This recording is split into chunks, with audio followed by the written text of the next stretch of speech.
ladies and gentlemen. It's good to be here on a little bit cold weather day. Normally Victoria is much warmer, but yeah, I'll cope here. So welcome to the session. We're going to look at an access training, and I'm going to start with this now.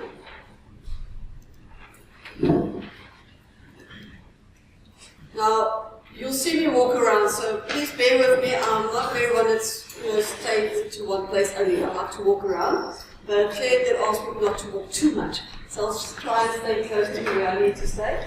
We're looking at access training, and what we're going to start with is the basic index, what we need to do. Now, I don't know if this is your first session already you had the HTML training, but you know, with the training this year, you're going to have a pre-test and a post-test that need to be completed. Unfortunately, we have to do it. I know on a Saturday morning we're not going to move for a test, but yeah, this is a nice one.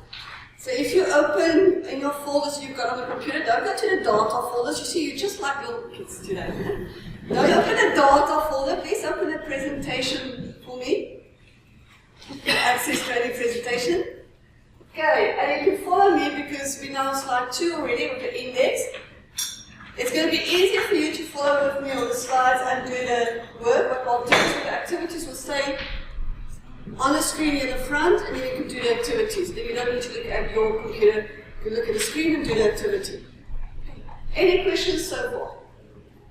Okay, also just bear with me. I went to the dentist yesterday, so my mouth is a little bit still, it's on the sleepy side. So it sounds like I'm not talking well, just stop me or try again.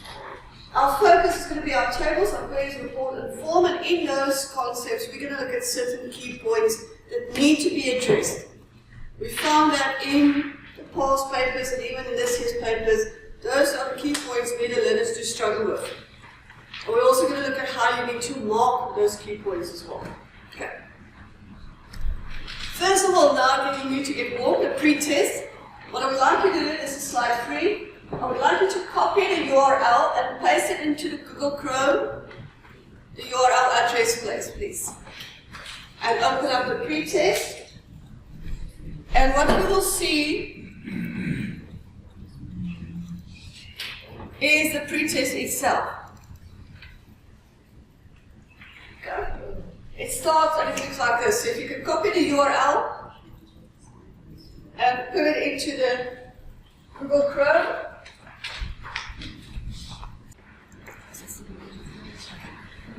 So ladies and gentlemen, that's an easy way of setting up your URL as well for the Google Forms. And as you can see, you can need a Gmail account. Now there's a way of setting it up. If you set it up, you need to make sure you select your option of where they can log in and do the test without having a Gmail account. There's 2 options when you do set up your form test. So make sure it's the one that says no need for Gmail account, then all your learners can do it. Okay, if you have internet access in the class. Well, they can do it on their smartphones as well. That's the nice thing. Okay. Today's lesson, first thing we look at is tables. Now, ladies and gentlemen, we found that what's a basic thing like validation rule and validation text, the learners still find it hard to do. They actually leave it out. They actually leave the whole access question out to start with.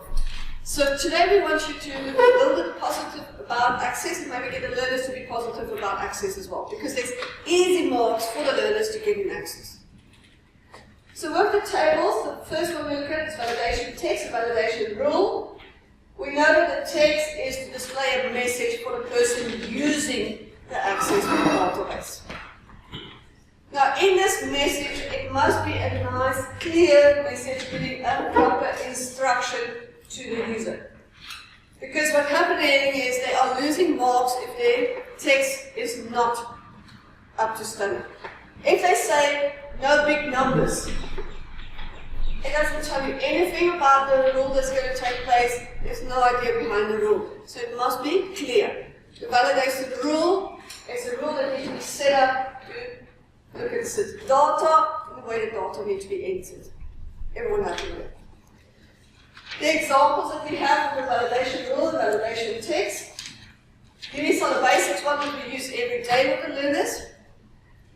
We are familiar with it. A bigger net and a smaller net, and the big thing is the learners don't know the operating signs. They don't know the difference between a bigger than sign and a less than sign. Now I normally get it to stand up and demonstrate it for you. And then it's quite funny. It looks like they're doing stretching exercises, but they're getting the hang afterwards. So you need to get it to understand that part. Then we get to a more advanced one, a little bit more up. And this is the one where I actually got you guys with, the class that uppercase field will need to be uppercase. It's quite a long formula, but I put it in just for something new, so we can see what can take place. Because we never know what can be in the exam. We never know what can be. So there's a little bit more advanced ones with a nice interval in between as well. Okay. I know they're focusing a lot these days on the date functions in Excel as well as in Access. Please make sure that you do show the learners the different date functions that are available. Because it's in 2017's exam guidelines, they do talk about the different data functions. Okay, now your first activity. Any questions about tables, invalidation rule, validation text? Questions?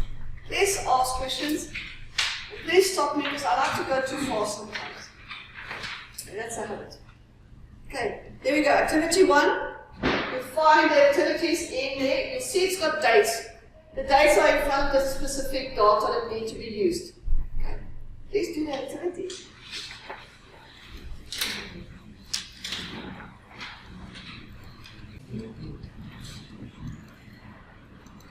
Okay, let's quickly look at the solution. Here we have it. Now, what's happening in the solution here, if you can see, is they look at it all three, the bullets. So what's important is to tell and to train the learners that look at the setup of the question. Look at how many criteria have been asked and try and complete the criteria correctly. Because this is where the marks come from. The first one, required property set to yes. So that's the first mark. Now see now in the June exam, half of the 12s weren't even able to do the required property. Because that was also one of the questions that was asked in the grade 12 paper for June. Then they need to set up a validation rule that needs to be bigger than 10 and less than equal to 80. So we can either have, there's the three options. So that's also nice. At the exam review, we do look at the three different options that can be available for the learners. So there we have the three different options, and then appropriate validation text inserted. Now, very important little keynote, if referred to a range, even if the range is defined incorrectly, award the mark. So they're not strict on a range, they want to see if they were able to do proper validation text. So here they can't just say enter values, they had to be clear on which values need to be entered. Everyone happy with activity 1? Okay, see, I'm getting your brains now thinking, so that's a good time to start with this. Next one, there we go, activity 2. This is in the 2015 data folder, so just work with that one. Okay. So let's look at the activity 2 solution. Okay, first of all, this is what it looks like for the marking. In the end it comes 3 marks. So again, we look at the validation rule. And again, there's different options for the validation rule as well. Remember, there's no such thing as one solution only. The main thing is need to get to the correct results in the end. So we're again looking for the bigger and equal sign in the specific date. This is the end of the year till the beginning of the next year. Or you can have it like that, year end date, less than 2020. So there's the 2 options. 1 mark for correct relational operator being used and 1 mark for the correct date is being used. So here the operator mark is very important. So it gets a mark, and then the date function that was used get a mark. Then for the validation text, again, any appropriate validation text that refers to the limitation of the date. So you need to have something saying it must be the date before the year 2020, but it must be clear, or else they will lose the mark. Note to mark in the format of the date may differ depending on the regional settings of the computer. Now, ladies and gentlemen, this is where that little clause in that computer lab readiness tool that you complete is so important, especially with access. Because if it's not being set correctly, the learners can be penalized during exam timetable. So try and make sure it's correctly set up. Now I know with Windows 10 there's a little bit of problems because every now and then Windows 10 don't change the default settings again after you set it. But just before exam, make sure everything is correct. Because it really is part of the access rule. Okay, now, main focus is the end date that we work with. The validation rule, and we've got the 2 marks that we give to it. Very important, please don't just go and look at the data sheet view and check if the data looks correct. You need to be inside the design view to check whether it's been typed correctly. Sometimes the learners don't set up a validation rule, but they go to the data sheet view and they sort of cheat the data correct. Oh, that's also why they don't finish in time, majority of it. Okay. Then we can have the R, meaning there's other options available, except without the hashtag sign. And then there's another rule that can be used. And then that. Okay. Question on this one. Next activity, activity 3. The reason for the many activities is so that you could get used to it. Oh, we got a question. Yes, ma'am. What did we just say less than 2020? But I had to say year-end date less than 2020. Is it for the rule or for the text? For the... Yeah, it's not going to work. Because remember, you have to have a specific date. It must have 2020/01/01. Because remember, your data's got the dates as well. So if you only say less than 2020, it's going to ignore it because it's not seeing the other dates. So you need to include the dates. You have to have the full rule according to your data.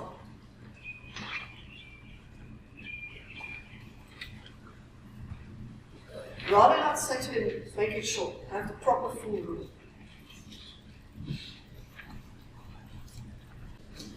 Let's look at a solution quickly. First of all, we have it here set up, get the date. Now, ladies and gentlemen, the window of the date, because we work with the regional settings, and that goes for the time as well, we need to follow the default values that's been set up according to the date. If it's been set up onto a long date or a short date, that's what they're going to expect in the data. Because we sort of tested it now with a very short date and it's still known. It says no, you can't accept it. So that's very important that it needs to be set up correctly according to those settings. Okay, we have more people coming in. Welcome to the session. Okay, fine, thanks. So what we look at again is again the date. And here you'll see, first the validation rule needs to be correct, but there's 2 dates now. We have a starting date and an end date that we have to work with in between. And then the different options and then the validation text that comes in with it.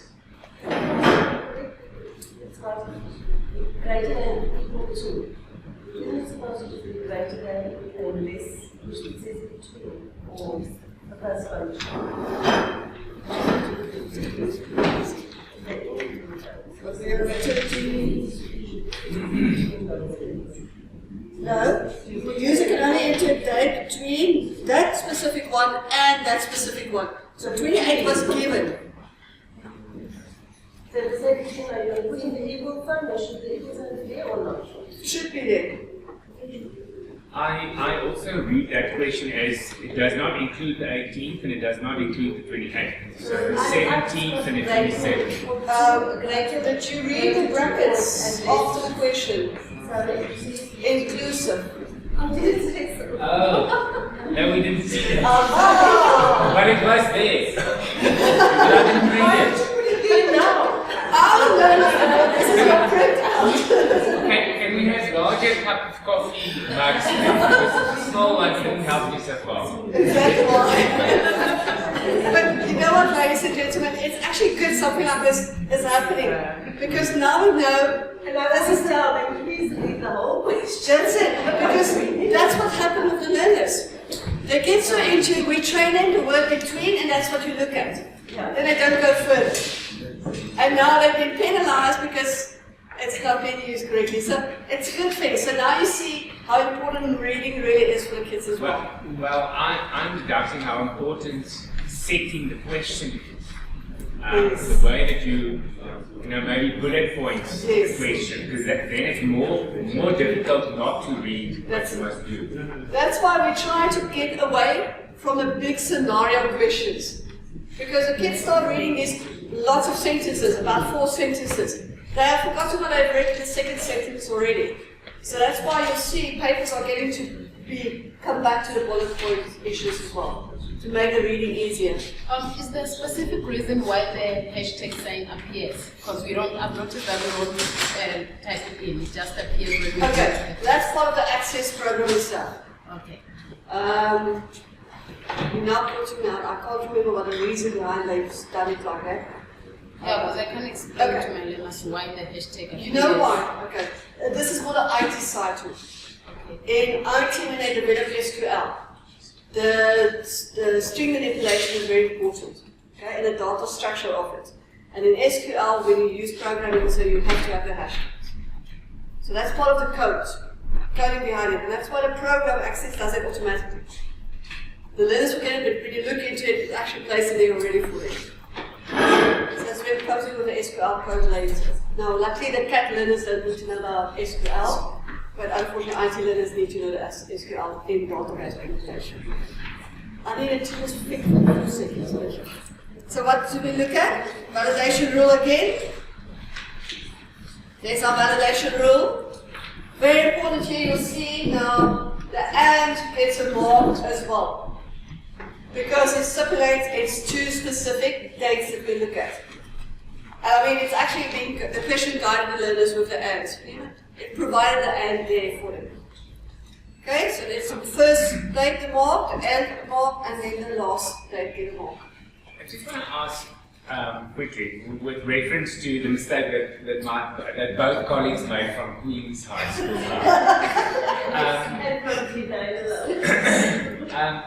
If you lose the mark in the first section of that statement, where you say the two of us, we've omitted the equal sign, and you deduct the mark because it doesn't say greater than equal to, and then in the second section, you're basically marking the same thing again, and you're going to penalize the learner again for the same mistake. In this case, if I use my teacher, what's the word I'm looking for, discretion, and I awarded the second mark, not marking the learner negative for both of those mistakes, would that be permissible or not at all? I asked that same question to someone who marked Access last year, and she says no, they marked them twice, unfortunately. Usually they try to avoid double negative marking, but for this thing at the moment, the rules still stand that they mark it wrong twice. Okay. I think in Access it's about the operators here. Because I know in HTML, if they've done a typing error or tab error wrong in the first one, and they kept on doing it straight through, they only get the 1 mark deducted. They don't do it continuously in HTML. So I think with Access, because it's so set with formulas, they still keep it to those ones. So don't be too lenient. I know we sometimes feel that we have to, but with certain things we do, certain things we don't. And Access is one of them. Okay? I think the main thing also is, because remember, in something like Access, it actually do provide it with those type of formulas and functions if they go into the help. They can easily set. But in HTML, there's no really help available. The kids need to know these things off by heart. Even though they get a tag sheet, but still they need to know. That might also be one reason why. Then the different ones, the between. Now you'll see here, and remember it depends on which one they use as well. I want to go back because that's going to answer the question as well. On how they've used the date.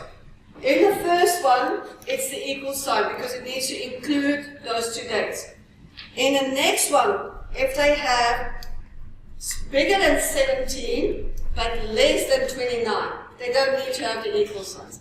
So you need to look at it. So maybe they took away the equal signs, but what was the beginning date and the end date? Maybe that was correct, but because we only saw the equal sign in the memo, we thought it needed to be like that. So we need to be very careful on the different options that are available. And then the last one is the between. The between, now it doesn't need the operator for the first one.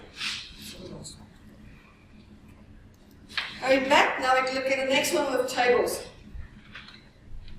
Ladies and gentlemen, I saw this in a jury exam as well now, that the input mask was asked as well in the jury exams, and also everything that we've done now has actually been asked in the jury exams as well for the learners, and they really struggle with the input mask. And for me it's quite hard to understand why do they struggle. Because what happens is that with the input mask, it gives you a builder that you can work with.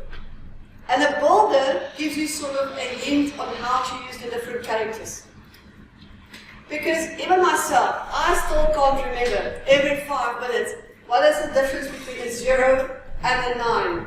And when will I use the capital L and when will I use a small letter A. You know, it gets confusing because there's a lot of rules in here. So what I do, I go to the builder to look at the hint, and then it refreshes the little mind again, and we go on. So with the input mask, it's a code that we need to enter. An easy way for them is to show them first to use the wizard, instead of getting it to do the whole code itself. So if we open the wizard, as you can see, it displays us a little window, and in the window it shows you the basic ones. Those ones are built in already in the input mask wizard. Your long time, your short time, your date, your medium. And what's nice about this one is if you click on the medium date and you say next, it shows you the type of input mask data that's required. As you can see here, it starts with 2 zeros, and then we can see the 2 zeros are 27. Then it's got the little sign, placeholder sign, character sign that you're going to use. Remember that can be changed as well. Then we see there's a L in between a bigger and a smaller end. And what's nice about this is it shows me immediately, if I look at the example, that it's a capital S. So when I want a character to appear in the capital letters, it must be placed in between a bigger than and a less than sign. This is how the kids can actually pick it up again. You know, show them little hints on how to remember these things. And then we've got the normal 2 L's after those 2 operators. And then if we look at example, it now gives me small letters again. And then I've got both 2 zeros in the end. Now if I want the full here, how many zeros will be in the end? 4. But now the kids have forgotten that how they need to put 4. Then I can look here and say, oh, for a short year, it's 2 zeros, meaning if I want a full year, like 2018, I need to have 4 zeros.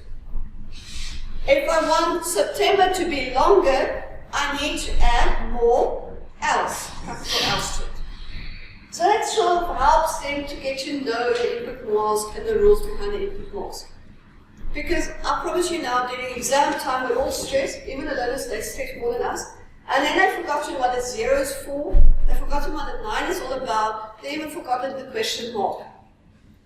And in here, if they go to the wizard, they can quickly just refresh their own minds and they go back to the type. Okay. So, this is the characters, the explanations for it. Now, in the previous group, the teacher said that can't we also include the input masks into the exam paper like the HTML tag? They still ask me that. So I did say to them, did you look at the paper lately? Yes. No, but what do I mean? I said, it's been included. Oh, they didn't realize. So, yeah, ladies and gentlemen, we haven't done that as well. So now the learners got no excuse to say they don't know which character to use. Okay, so there's 2 options already for them given to find out how to put it in mask. So it should actually be easy box these days. But yeah, we get funny things when we do training, funny questions that comes up sometimes. Okay, so there we go, 0 and 9. The hashtag, user can enter a digit, space, or plus or minus sign. Now, this is only in the input mask. Remember here the hashtag means it's something different than in when you did the validation room. Okay, this is where the kids also get confused. Because characters are used. Your L, your question mark. And you know what? I realize it's because they don't know English so well these days. Because they don't understand the difference between must and can. Okay? Because the ones say you must enter a letter, that means you have to enter something. And the ones say you can enter, that means if you want to. But you know they all want to just do must. You must do everything for them. Not about you can do something, you must. So they need to know the English there as well. As you can see the whole time we talk about must enter, can enter. And that's where I get confused as well. Because when do I want to must, when do I want to can? But yeah, it's there. We go on with the more. Now the characters are getting a little bit hecticer. Because suddenly here, the bigger than and the smaller than, it's not about the bigger letters or bigger numbers. It's now about placing it into uppercase and lowercase. And they make an error as well. This is very similar to HTML. If you don't close your uppercase with a smaller than sign, all of the text afterwards will be in uppercase. Very similar like in HTML. If you don't close the tag, all the data will be the same as the previous one. Okay. Everyone happy with these ones so far? The basic ones that we looked at. Now, back to the activity. Activity 4. Quickly the solutions. Here we go. Again, a basic one, the input mask. And I think this time my typing was correct. The correct number of zeros, 13, must be in there. And it's a compulsory digit, meaning they must enter 13 characters. That's why it's the 0 and not a 9. On their new tags that I've been given at the end of last year, November 1, they're not using the must and can words anymore. They say optional, required, and what's it?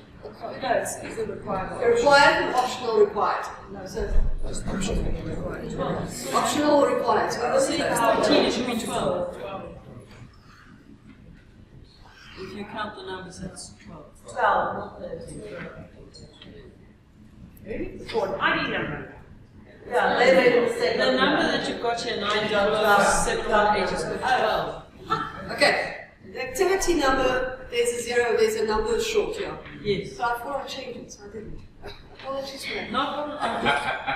Can't remember the Okay, that's why I said I hope it was changed. There we go. Just show it that way. Oh, yeah, there we go. Entry, that's what I was looking for. Entry required, entry optional. And then I was saying to Claire, I think the kids will even get more confused with the words entry required and entry optional. With the must and the can. But yeah, so they do get this, it's part of the paper of last year. We just went to look if we were correct. Okay, so apologies, so I see again the activity have not been to 13. I thought I made it 13, somehow my 0 got missing. But yeah, it's 13 characters. For real ID it should be 13. For Namibia or Botswana ID, 1-0, they took a little turn to the left because we wanted to come to South Africa because we like South Africa more. So that's why the 1-0 disappeared. Okay, I'll fix it. Thanks, ladies and gentlemen. Okay, but there we go. So on here it must be according to this, but yeah, if you've done 12, you're not wrong because the example said 12, and that's also important. When you do mark the question papers, say for instance this happened, you're now busy marking, and then suddenly you realize that all your learners are giving you 12 characters only. Then rather go back to the paper, because errors do occur, and it might not have been picked up. So if you see it's a pattern in second place, rather go and look, and not penalize all of them.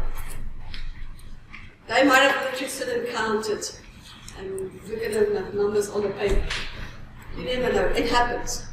I think about 3 years ago we had a situation like this with the question paper.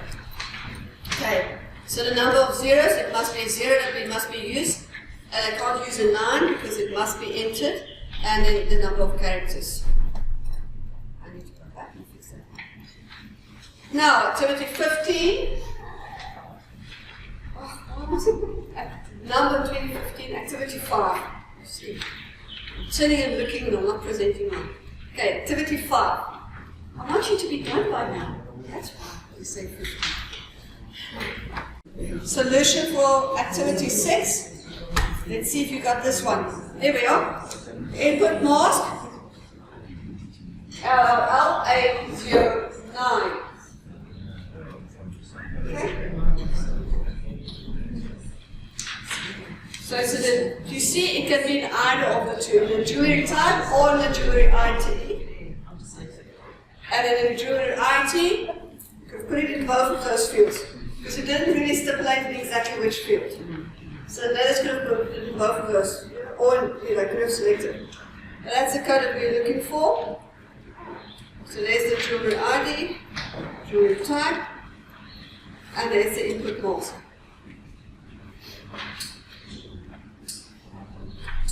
Okay, and that's where the 4 marks come from. Happy with that one? Okay, combo boxes and list boxes.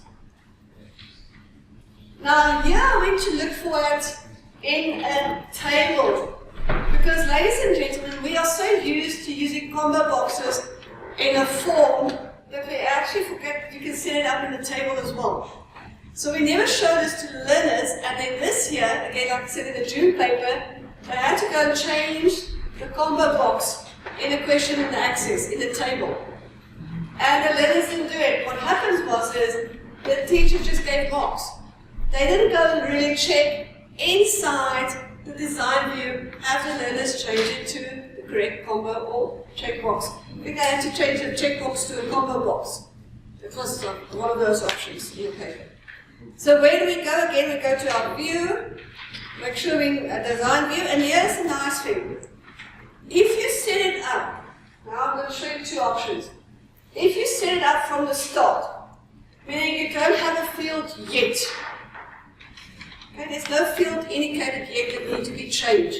So you're setting up the combo box from the start. Make sure you're in your design view, and on your toolbar in the design ribbon, you make sure you click on modify lookups. Okay? So when I click on modify lookups, it will bring up a wizard. Now why am I showing you this one? Wizards are easy for the learners because it's a click by click method that they need to do. They don't need to think for themselves. So now when I'm in my wizard, my lookup wizard, it's got 2 options for me. It says that I want to look up field to get the values from another table or a query. That's when you need to link it to either a table or another query. Or I want to put in the values myself. So now remember we're starting this field from scratch in the table. So we're going to say we want to type it ourselves, just for now. So we click on it, we say next. As soon as I say next, it opens up a little column bar for me.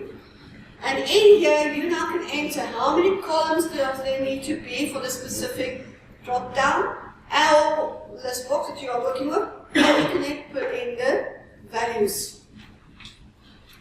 When you're done with it, you click on next. And here's the important part. The next one now asks you to give a name to your field that you have now created. So here you type in your name of your field, and then you click on finish. And then you have your combo box set up. But that's if you have a new field that you're starting with, brand new. Now, what do I do if I have an existing field that now needs to be changed? Okay, again I go to my field that's there already. So I make sure I'm in my field. I go to the bottom where my lookup is. I go to the lookup area and I select the display control that I'm looking for. So I select whether it needs to be a text box, a list box, or combo box. As soon as I've done that, I click on the next one underneath, because now I need to say where my source type is coming from. Am I using a table or a query, meaning is my values coming from another table or a query? Or am I using a value list, or am I using a field list? After you've selected that, the next step will then be to go to your row source itself. Now when you click on your row source, it's still going to be empty. You'll see then to the far right, there's a little ellipse. When I click on the little ellipse, it gives me my edit list item box. Now you see it's a little bit more steps. Okay, so I got my little item box there, and now I type in the items I need to be displayed. I want there. If there's a default value that it needs to start with, for instance, if it opens up in datasheet view and that field needs to have some values in it, and you have to set a default value for it, we can enter there at the bottom and say none, for instance, meaning you haven't selected anything. Okay, that will be the default for all of them then. And then I say OK. And what will happen now is I'll have my A, B, C, D inside my row source. That's if you have to edit your display control. Now, ladies and gentlemen, here's a little hint. Now, this is coming from me. Now, I've been recorded today, so but I'll say it still. If the learner is trying to do the combo box on the existing field, and they struggle with it, they can't get it right, they can actually go and delete that field, especially if there's no information in it, and restart from the beginning using the wizard. But don't teach them that from day one. Don't say to them, okay, you've got this now, you need to change it, delete it immediately. That's only your weaker learner where you know that struggles. For that child, you show individually this how it can do it. Okay. You hear me in that last part? You don't tell it to the whole class. Just the individual learner that struggles. Because sometimes, with data that exists already, it can create problems when you start linking it to another field in data type.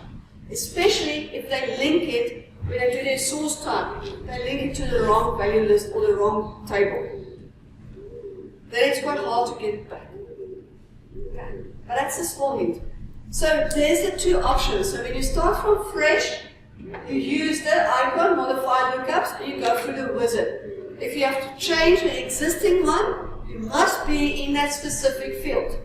You go to your lookup at the bottom, and then you start with the free steps from the top. Attention learners, start from the top. Because what happens is the learners want to do the row source immediately. But then they haven't set up the row source type. And that creates problems as well, because now the type has not been set correctly for the data that needs to be entered. So take it step by step by step, and then it will work. Happy with it? Okay, moving on. This is a new one. It came in last year's paper. The expressions. Now, even for me, it was like, what? Are they getting new things in as well? Because then I remember when I started with Access, okay, even before Access we did other stuff. When we started with Access, it wasn't so fancy like it is these days. Because if you remember in our data type, we only had about basic maybe 5 data types. It was the basic number, it was the auto number, it was the basic text, and it was a character. And now these days we've got OLE objects, we have the expressions, the currencies, all of those coming in. So we need to be up to date with what's happening. Okay, so that's good to see you all sitting here.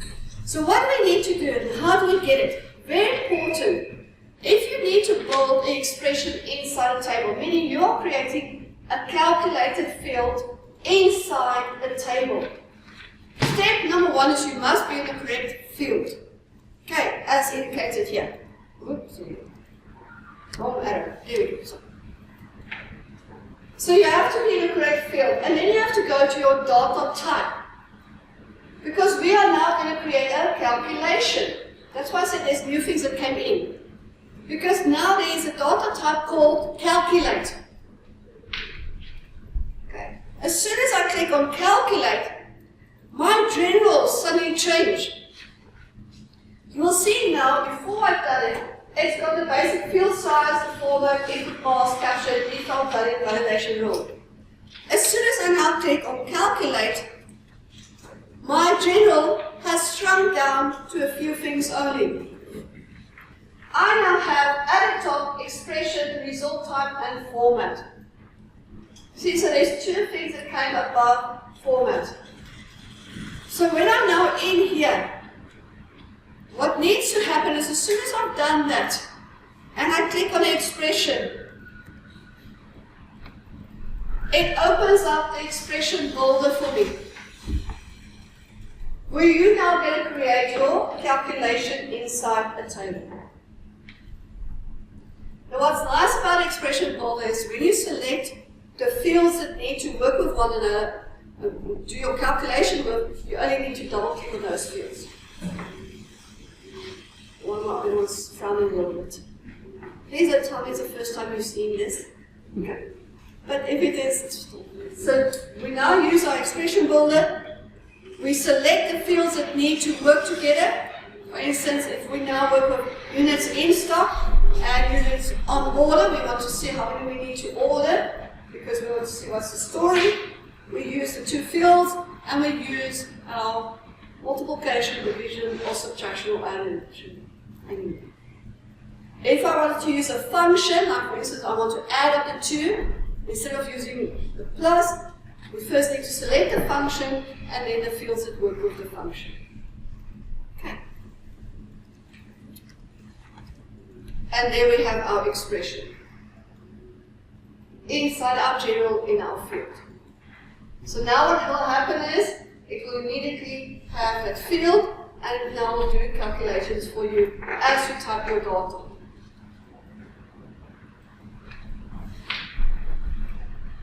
Question, yes? Can we please go back to the expression? I'm looking at the unit in stock. Is that a multiplication multiplied by the unit on order? Yeah, remember that's an example only. Yeah, it's just an example. It doesn't really make sense, but it's just to show an example. Okay, now, what do I mean by this? Let me quickly go out. Let me open Access as well. Just going to open anyone. Just for, and then I hope I've got one that can actually have some data in. That one's not going to help me. This one's good. See, this one is now. Yeah, no, but I can't multiply by another field. Okay. Wrong selection. Let's try another one. This now happens if you are working on other computers and not your own. Let's just number of tests multiplied by the income. I know it's not making sense. So we're going to create a new field. Oh, here we go. Survey ID test fee. There we go. So we can say number of tests multiplied by the test fee. In this new field that we've got. So we go to our design view, scroll down, and here we can say total cost. And you know what? I've learned with programming, as soon as you do it in front of the class, something always goes wrong. So just keep thumbs for me too. Something always goes wrong. Okay. So there I got my total cost, and I now need to select my data type. I'm working with calculate. As soon as I do calculate, it opens up the expression builder immediately. Okay? So now I go and I want to say that it's the number of tests that I've got, multiplied by the test fee. So first my multiplication, and then the test fee. Happy so far? Okay. And then it's got it in there for me already. And I go back to my data sheet view and say save it first. I save it. Go back, and there's my total cost. Happy with that one? Now, ladies and gentlemen, be careful as well. If you, by accident, select the wrong field and change it to calculate, it's going to give you an error. So tell the learners not to fool around too much with the calculated data type. You need to be strict. If that happens, they need to literally close down the access, open it up again, and then start again. I tested my things. Every now and then I go and test things and I do crazy things with computers. And I actually get computers to hang. That's how bad I test them. So please tell them to be careful when they set up the calculator field. Okay. Inside the table. Going on. Okay. Happy with the expression? Next. There we go. Activity 7. And believe me, if it was in last year's paper, it might sneak in either in the prelim or at the end of the year again. You never know.